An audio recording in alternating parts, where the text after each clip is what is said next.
At Springdale High School, I joined the Engineering Academy where I took a drafting class. My favorite part of architecture and what interested me was the community aspect. I want to invest back into this Northwest Arkansas community to help kids that were in my same shoes. There's so many opportunities and I want to invest in so they know that they can get there. I am Taylor Hayden and I am a portrait of a Springdale graduate.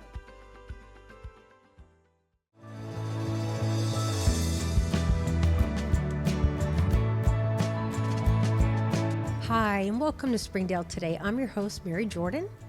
Today, we're taking some time to chat with counselors Katie Jenkins of Shaw Elementary School and Andrea George of George Junior High School. The counselors are joining us today with their therapy dogs, Kashi and Desi, who are serving staff and students in our schools to help make them even healthier places to work and learn. Ladies, thank you for joining us today. Thank you for having us. I'd love to get to know you guys a little bit more before we get started. Katie, what can you share about yourself and your story? Well, I started teaching in Springdale schools in 2007, so this is my 18th year in education, and it's my 10th year as a counselor. I started out in special education. Oh, wow. And Andrea, what about yourself? This is my 17th year in education. It's my 10th year in Springdale schools, and I've been a counselor for 14 years. So why counseling? For me, I've just always wanted to help support people, specifically young people, and help them advocate for themselves and advocate for them.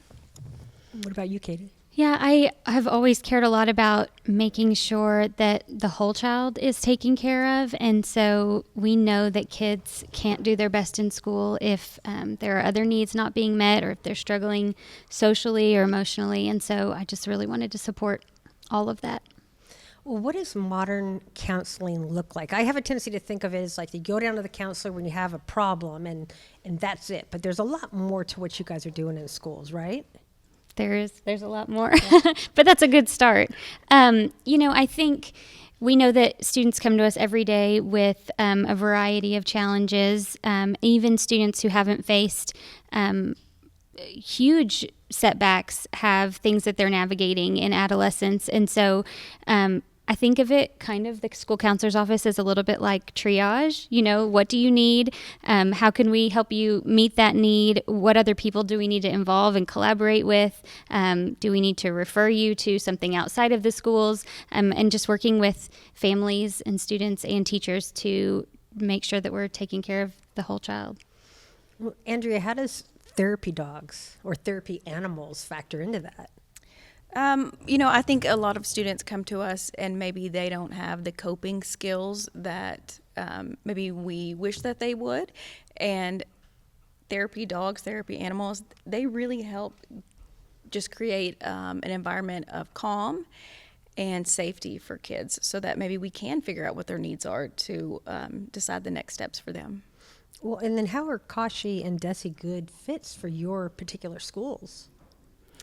At Shaw, Kashi's kind of the main character. So I kind of take a second or a back seat. She's the one that they're waving at in the hallway. She's the one that they want to come see. In fact, I even had a first grader this year when I said, why do you think we have a school counselor? He said, in case Kashi's ever sick or gone, then you can help people calm down. So I am not offended by that, but we know that people connect to animals differently than they connect to other humans. And so sometimes when maybe I don't have the words or somebody just needs a safe place or an unbiased listener, Kashi's a really good fit. And what about Desi as part of the George Junior High family? I feel the same as Miss Jenkins. Desi, we always say, is the favorite staff member, and so I just tag along with her. And like you said, when I'm in the halls with the kids, it's Desi that they're excited to see, and then hey, Miss George, she just makes it a happier place. Connect with the therapy dog first, and then connect with the counselor later. But it gives them some kids a kind of ease into that personal connection because it's easy to connect with a pet, with an animal. It also makes it feel a little bit more like a home environment, and that just creates more safety. Can you guys help us understand what the difference between a therapy animal and a service animal is? I know there's an important distinction. A service, the way I explain it to my elementary students is a service dog is doing specific tasks or jobs for their owner. So they're usually assigned to one person and they're trained to help that person with day-to-day tasks, whether that's, a medical situation or, really whatever it could be. But a therapy dog is more just providing comfort and reassurance and safety. And I don't think our district's limited it to dogs as well, right? Don't we have some other animals that are... I think so. I know there was a bunny or a rabbit at some point. Yes. Do you know of any others? No, I don't know outside of the bunny. So help us understand, what does a day of a therapy dog look like at our schools? At the elementary level, I teach a couple classes a day, and so I take Kashi with me if we go into any classrooms. They know that they're all going to get a chance to pet her before we leave. She usually kind of wanders around the room, and she has a spot in every classroom that she's decided is her spot, and the kids love to see how long it takes her to go find that spot. It's usually like a comfy couch or a beanbag chair, and she'll get in that spot and knock all the pillows out, and the kids get a big kick out of it. But we go into a couple classrooms. She sleeps in my office when we're in the office. And waits for kids to come in, and any parent or teacher or student that comes in, she thinks they are there for her. Well, I think if I could always be greeted like I was greeted by the dogs today when they came into the building, that every day would be a good one. Andrea, are there any areas or times where having Desi in the school has been particularly valuable for your students? Yes, I think some of our students who are coming in new to the country and maybe there's a language barrier, and I know that they're dealing with some things. They're not able to communicate with me like we would like to be able to process what they're going through. Desi can step in and give them, again, that sense of safety and comfort that I can't give them with words. Katie, what about staff? Well, I often hear staff members say, I just wish I could come down to the counselor's office and spend some time with Kashi. And I say, you can. So some will pop in, if they get a few minutes or on a lunch break, and just kind of take a minute to calm down and pet her. They love it when I'm in the hallway with her. They'll stop and pet her. But I think she's a source of support for everybody in the building. That's just amazing. We are chatting today with Katie Jenkins of Shaw Elementary School and Andrea George of George Junior High School, who are joining us with their therapy dogs, Kashi and Desi, today. I'm thinking that there's got to be areas that a therapy dog can reach with a student in a way that maybe you can't right off the bat. Is there any walls that they kind of help break down for you? Yeah, I think of students in particular who come to us very closed off for whatever reason. Maybe they're not trusting, maybe they don't feel safe. And Desi can get them to open up way faster than I can by myself. And so I think, yeah, she's been super helpful in that way.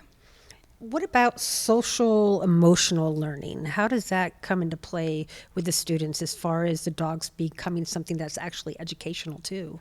Social skills are a huge focus in elementary school, and I've used Kashi as an example many times in demonstrating self-control, demonstrating cues that we give other people when we maybe don't like something that they're doing, or when we show that we do like something, because dogs give those signals really clearly because they can't use words. So we pay attention to body language and facial cues, and she's a great demonstrator of some of those things too. And what about academics? How does that show up as far as the therapy dogs go? I think a lot of what school counselors do are not always the things that you're going to directly say, oh, that happened, and so there's academic growth. But the whole purpose of our job is to eliminate barriers to academic growth, make sure that when kids are at school that they are in an emotional state where they can do their best and perform. And so we know that creating that safe space, creating that connection that students have to school, and then that motivation to want to do their best is all going to contribute to their academic success. Andrea, can anybody bring a therapy animal into school? No. Um, your dog or your animal that you're interested in having certified would have to go through training, specific training for therapy dogs. And then they would become certified. So they would pass some sort of assessment to become certified, and then they would need to be insured. So if I had a certified dog, could I just drop him off at the school? No. There's a process to get your dog approved to even be a therapy dog in the district.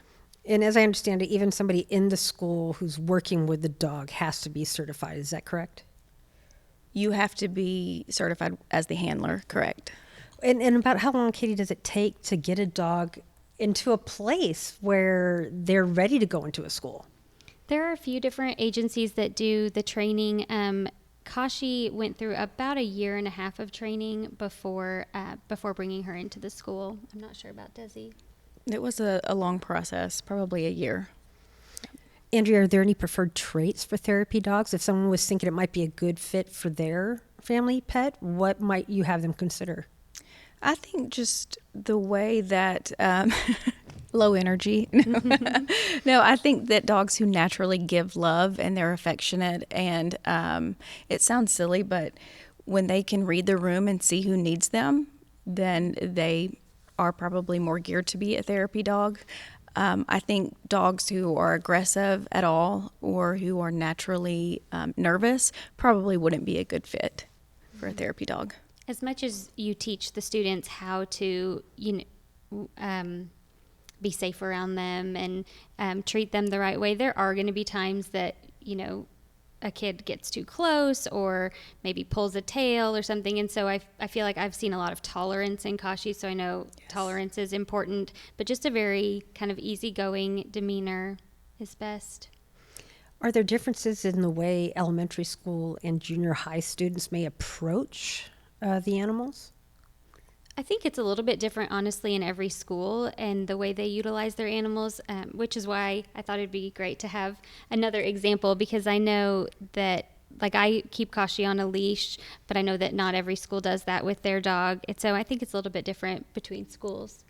I do think, though, that the junior high kids respond to Desi probably very similarly to elementary kids, because they squeal and they get on the ground with her and they talk sweetly to her. And it's probably pretty similar. Are there aspects of their personality as far as Desi and Kashi go that kind of shine through when they're working with students? I think Desi's just very, very loving.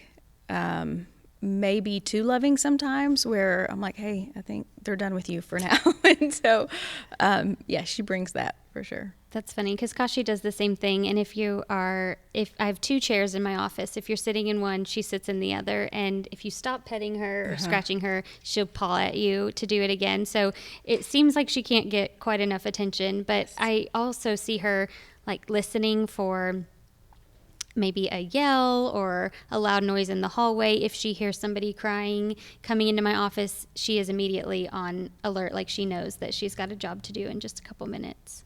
That's amazing. How much are the dogs part of your homes and your families? A lot. They are. I feel like when we walk through the doors of our home, they turn into pets. They're like normal dogs. I would say she's still sensitive to recognizing when my kids need her or need some comfort or attention. But when we take the vest off is when she knows she's not at work anymore. And so she becomes just a normal family pet. Yes, same at our house. She's not quite as well behaved at home as she is at school. She likes to run off and do all the dog things. What's that like, bringing a member of your household to work, so to speak? It's a lot of responsibility, but it's also really sweet. Like, if I don't have her with me, I feel like a part of me isn't there. I feel like I should go get her or whatever it is. It's kind of an honor to get to bring her too. Do either of you guys have any moments you can share with us where you saw students interacting with Desi or Kashi that were very telling for you? In keeping in mind student privacy, of course. Mm-hmm. I can think of a few times where a student was highly stressed, and I could see it in their body. And I have one in particular that loves to just lay next to Kashi on the floor, and I can see his breathing regulate as he breathes with Kashi. And so just the presence of her being there and kind of matching that breathing calms him down. So that's one thing that stands out in my mind. I also have students that love to come in and read to her, and she'll sit and listen to books being read out loud to her. I think it was just the other day, but we have a student in our self-contained room, and he is nonverbal, but he got with her in the hallway, and the teacher put his hand on Desi to pet her, and he just laughed and laughed, and it was the sweetest thing. And so I could see, without words or without, a lot happening, that she was really making him feel supported and happy. What is a self-contained room? Just students with maybe learning disabilities or other disabilities. Special needs room. And we've talked about so much, and our friends are enjoying their time on set. But is there anything that I haven't thought to add to the conversation that you guys think is really relevant and important to share?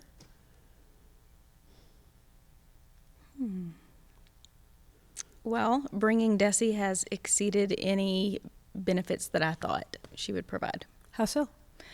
The students are so happy with her. The staff is so happy. But really, you said it, the little boy who couldn't self-regulate and then he would match her breathing. It really is shocking to me, and every time it happens, it's shocking to me. But these students who maybe they can't talk to me yet, but they are on the ground by her, maybe crying, maybe trying to regulate their breathing, but she calms them in a way that I can't yet. And so, yeah. Thank you for sharing that with us. Katie, do you have anything to add? I'm just really thankful that that our administration was open to the idea of us beginning to bring therapy dogs into the school. I know that that's a little bit of an out of the box thought, and even more so 5, 6, 7 years ago when we first started doing it. But I've seen the benefit, and I love that it's grown. But I appreciate that they were open to that idea and to seeing something in a new way. I'm grateful too, because otherwise we wouldn't get to have this conversation today with you both. So thank you. Thank you for joining us. Thank you. We are so grateful that you joined us for this episode of Springdale today. We hope to chat with you more in the future of some of the incredible things happening in our school district. Springdale Today is a production of Springdale Public Schools Communication Office. The podcast is hosted by Mary Jordan and is produced and edited by Micah DeLacy. Be sure to subscribe to Springdale Today for free on your favorite podcast platform. And don't forget to follow Springdale Today on social media for episode updates and behind-the-scenes conversations. Thank you for listening. We hope you'll join us in the future as we continue to learn about the amazing stories happening in Springdale today.